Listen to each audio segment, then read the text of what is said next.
안녕하세요. 구해줄 빌딩의 팀장 김지환, 박시우입니다. 오늘은요 서초구 방배동에 좀 나와 있습니다. 오늘 건물 살펴보기 이전에 위치부터 한번 알아보도록 하겠습니다. 지하철 2호선과 4호선이 만나는 사당역에서 320m, 도보 4분 거리에 사당역 먹자상권에 위치해 있는 건물입니다. 사당역 사거리는 출퇴근 직장인들의 대표적인 광역 환승 지역으로 하루 평균 유동인구는 15만 명이 넘습니다. 퇴근 시간에는 사당역 먹자 거리가 직장인들로 가득 차서 평일에도 2층까지 웨이팅을 합니다. 한마디로 사당역은 오피스, 먹자, 주거 상권까지 혼재된 지역이라고 할 수 있습니다. 그러면 오늘 저희에게 소개해 주실 건물은 어디에 있을까요? 바로 뒤에 건물입니다. 건물 정보부터 한번 알아보겠습니다. 대지 면적 50.52평, 건축 면적 30.29평, 연면적 131.31평, 층수는 지하 1층에서 지상 5층, 건폐율은 59.96%, 용적률은 197.63%입니다. 이중 일반 주거지역 건폐율 60%, 용적률 200%인 지역을 감안하면 이 건물은 법정 건폐율과 용적률을 최대한 활용한 신축 건물이라고 말씀드릴 수 있습니다. 지금 외관은 좀 어떻게 구성되어 있는 걸까요? 층별 구성과 외관을 좀 같이 설명드려야 될 것 같아요. 지하 1층과 지상 1층이 소매점과 F&B로 임차가 돼 있고요. 2에서 3층이 주택입니다. 4에서 5층이 사무실인데 2, 3층이 주택이라서 벽이 많이 막혀 있어요. 4, 5층이 근생이라서 어느 정도 다시 또 근생의 형태를 띄었는데, 지금 이 상태로 개인이 거래를 하시게 되면 주택인 상태에서 거래하셔도 월세 수익이 어느 정도 잘 나오기 때문에 이 상태로 유지하시는 외관도 문제 없고요. 예를 들어 법인에서 매수를 하시게 되면 주택이 있는 게 대출에 불리하시니까 주택을 없애는 방식도 가능한데 정도가 전부 다 된다고 들었어요. 매수하시는 분의 입장에 따라 창호 사이즈만 키우는 간단한 공사를 하시면 될 것 같다, 그렇게 설명을 드리고 싶습니다. 현재 법정 주차장은 몇 대나 가능한가요? 지금 주차 4대입니다. 이 지역이 사실 주차가 잘 되는 지역은 아닌데, 그러면 이동해서 한번 보도록 하겠습니다.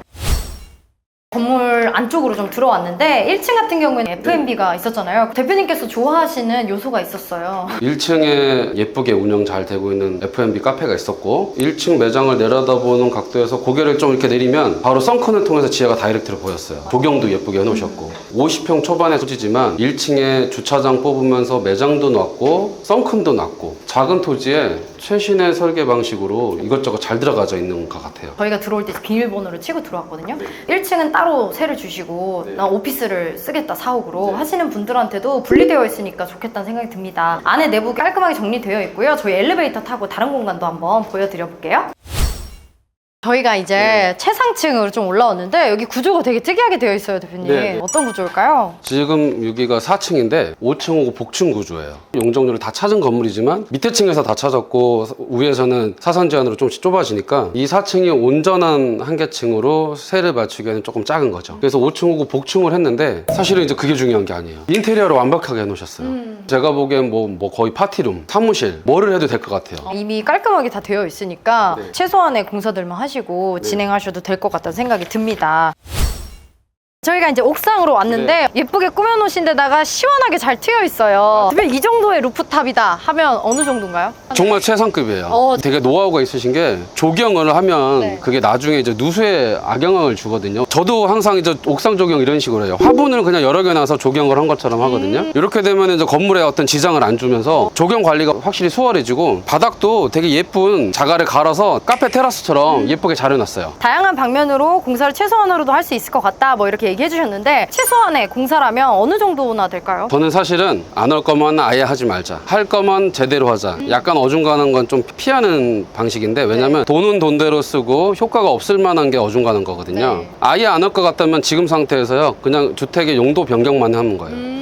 주택의 용도 변경을 하면 소형 오피스로 임대가 됩니다. 그냥 소규모 사무실인 거예요. 여러분이 알고 계신 오피스텔인데 숙박용이 아니고 사무실 용도. 그리고 전체적으로 한다라고 하면은 2층, 3층의 내력벽을 제거를 하고 2층, 3층만 창호 사이즈를 키우는 겁니다. 노후된 건물이다 라고 하면 여러 가지 솔루션이 들어가겠지만, 엘리베이터도 이미 지하부터 옥상까지 올라오는 조건이기 때문에 손볼 게 그렇게 그다지 크지 않다라고 얘기를 해주신 것 같습니다. 그러면 공사를 진행한다고 하면 이런 공사는 비용이나 기간 어느 정도나 예상하면 될까요? 최소한의 용도 변경만 하는 경우는 주방 가구 자체가 문제가 되진 않고요. 취사 관련된 것들 이제 좀 제거를 하면 되고요. 그렇게 해서 드는 비용이 건축사님께 의뢰하는 어떤 좀 행정적인 비용, 그리고 최소한의 어떤 철거 비용 500만 원에서 1000만 원 사이 정도, 이 정도만 용도 변경이 되고 2, 3층 내력벽 제거고 창호 사이즈를 키운다라고 하면은 공사기간도 한 3개월이면 될 것 같아요. 인허가 관련된 비용이 뭐 3천만 원, 4천만 원 정도. 3개월에 간단한 공사진 하지만 내력벽 제거는 안전상의 대비를 철저하게 해놓고 해야 되잖아요. 그래서 사전 작업은 까다롭습니다. 간단히 한다라고 하는데도 억대라고 좀 생각하실 수는 있는데 안전을 위해서는 최소한의 장치를 갖추고 네. 공사를 해야 되는 건 맞고요. 구조 부강 또 철저히 해야 되잖아요. 네. 그 정도 비용을 책정하시면 부족함은 없을 거라고 봅니다. 이제 매가가 얼마인지 알아봐야겠죠? 저희 이동해서 또 이야기 나눠보도록 하겠습니다.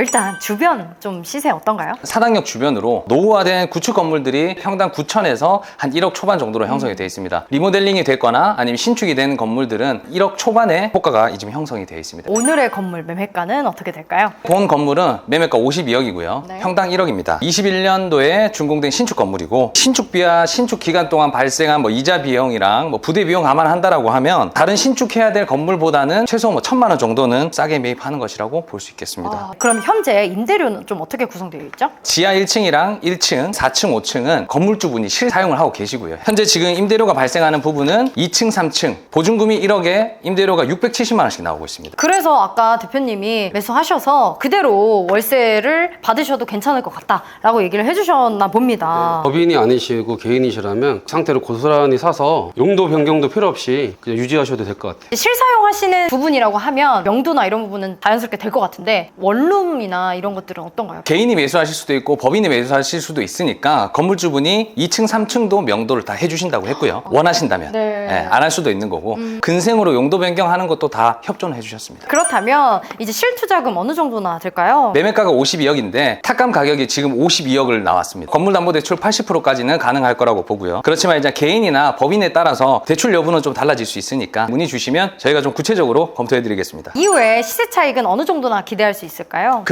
금융투자협의회에서 올 하반기 두 차례 금리 인하를 예상했기 때문에 향후 금리가 한 3%대로 떨어지고 임대차가 한 1,600만 원 정도로 세팅이 잘 된다면 평당 1억 4천, 약 한 70억대로 매각을 가능할 것으로 보입니다. 그러면 시세 차익은 한 세전 15억 정도. 이후에 여기 MD 구성은 어떤 걸 좀 추천하시나요? 일단 현재 물건지가 위치한 지역은 평일 낮이나 주말 할 거 없이 항상 사람이 많습니다. 그리고 현재 지하 1층, 1층이 카페로 인테리어가 너무 잘 되어 있기 때문에 특색 있는 브런치나 디저트 메뉴로 카페를 운영하실 대표님이 들어오신다라고 하면 너무 좋아하실 것 같습니다. 그리고 건물 전층이 최고급 자재로 신축이 되어 있어요. 그래서 이 인테리어를 최대한 안 죽이고 활용하는 방향으로 임차를 하시는 게 좀 좋을 것 같고, 이 건물은 법인으로 매수하는 방향이나 개인으로 매수하는 두 가지 방향으로 생각을 해볼 수가 있는데, 법인으로 투자할 시에는 지하와 1층은 지금처럼 F&B를 주시고 2층, 3층 같은 경우는 근생으로 용도 변경만 하셔가지고 소형 사무실로 임차를 주시면 괜찮을 것 같고, 4층, 5층이 복층이고 루프탑까지 엘리베이터가 다 올라가다 보니까 4, 5층, 루프탑까지 3개 층을 활용하시는 스튜디오나 공간 대여 장소로 임차를 주시면 임대료가 많이 나올 것 같습니다. 건물에 가장 강력한 한방이 있다면요? 유동이 많은 사당역 초역세권에 위치해 있고요. 신축 건물로 실사용 또는 바로 임대 수익을 창출할 수 있고, 그리고 향후 이 지역은 방배 13구역, 방배 15구역이 신규 입주 예정입니다. 그래서 유동인구는 더욱더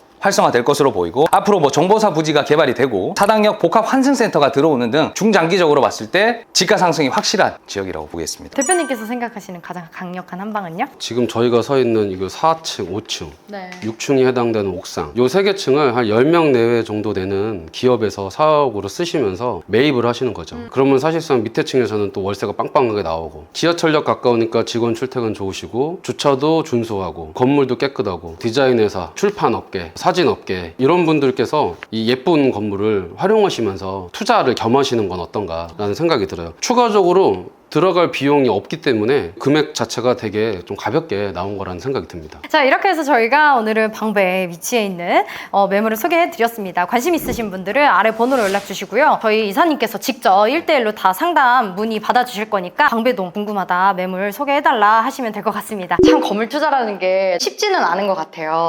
좀 누가 맡아서 처음부터 끝까지 해줬으면 좋겠다라는 마음을 항상 가지시는 것 같은데, 그래서 저희가 진행하고 있는 프로젝트들이 있죠. 인생 빌딩 찾기 프로젝트가 정확히 어떤 걸까요? 옛날에는요, 건축 인허가 받아서 공사 지으면 됐어요. 어떤 형태의 건물을 어떻게 용도로 지으면 되는지도 뻔했습니다. 근데 지금은 고민할 것도 많고 시공 프로세스도 너무 복잡해졌어요. 심의도 한두 가지도 아닙니다. 이 모든 절차들을 일반 건물주께서 밟아 나가실 수가 없어요. 안 그래도 고금리 시대라 들어지면 들어질수록 손해입니다. 그래서 저희 같은 이전 회사가 타이트하게 관리를 해드리면서 의사결정에 도움을 드리고자 저희는 모든 프로세스 과정 하나하나를 이해하실 때까지 설명드립니다. 납득시켜드리고 결정하실 수 있게 합니다. 덮어놓고 저 믿고 투자하세요, 이게 아닌 거죠. 저 믿고 투자하세요 라고 하는 거가 과연 그렇게 되냐는 거죠. 투자를 해서 손해를 봐도 건물주가 손해를 보시는 거고, 또 벌어도 건물주가 버시는 거예요. 어떤 식으로 좀 찾아주시나요? 저희 자체적으로 데이터베이스를 통해서 좋은 매물들을 많이 발굴을 하고 있고요. 그런 물건들이 이제 발굴이 되면 사업성 검토를 해요. 자금 스케줄을 짜고 밸류업을 했을 때 그 임대차를 맞춰가지고 수익이 날 수 있는지 최저가 금리로 할 수 있게끔 유능하신 지점장님들하고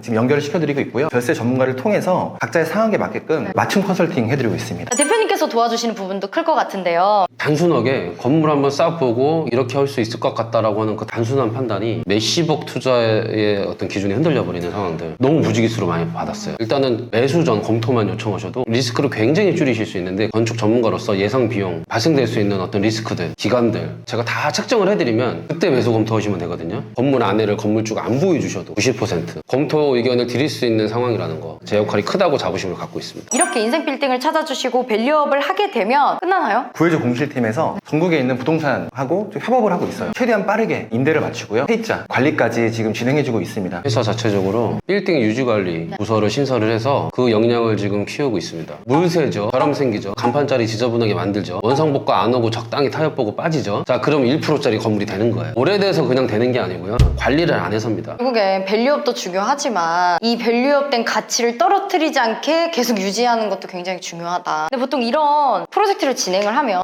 컨설팅이라고 해서 비용을 좀 받더라고요. 저희는 컨설팅 비용을 받질 않아요. 투자자분들이 병원의 원장님도 계시고 뭐 로펌에 계시고 다들 저는 머리 좋고 똑똑하신 분이니까 숨길 수 없어요. 저희 구조를 알려드리자면요, 중개팀에서는 중개수수료만 받으면 됩니다. 공사팀은요 수익률 10%만 나면 돼요. 그걸로 충분합니다. 같은 저희 건물 안에서 중개팀, 공실팀, 매각팀, 건축사님 우리가 계시고 우리 디자인팀 상주에 있으니까 일이 어렵질 않으니 굳이 추가적인 비용도 안 받아도 되는 겁니다. 제가 그런 구조를 갖춰놨습니다. 건물을 찾고 싶은 분들도 계실 텐데 혹은 노후 건물을 갖고 계신 분들도 계실 것 같아요. 내 건물이 혹시 인생 빌딩이 되진 않을까 검증해보고 싶으신 분들도 저희 시공자로 연락 주시면 저희가 또 체크해드리도록 하겠습니다. 그럼 저희는 다음번에 더 좋은 건물로 인사드리도록 하겠습니다. 안녕.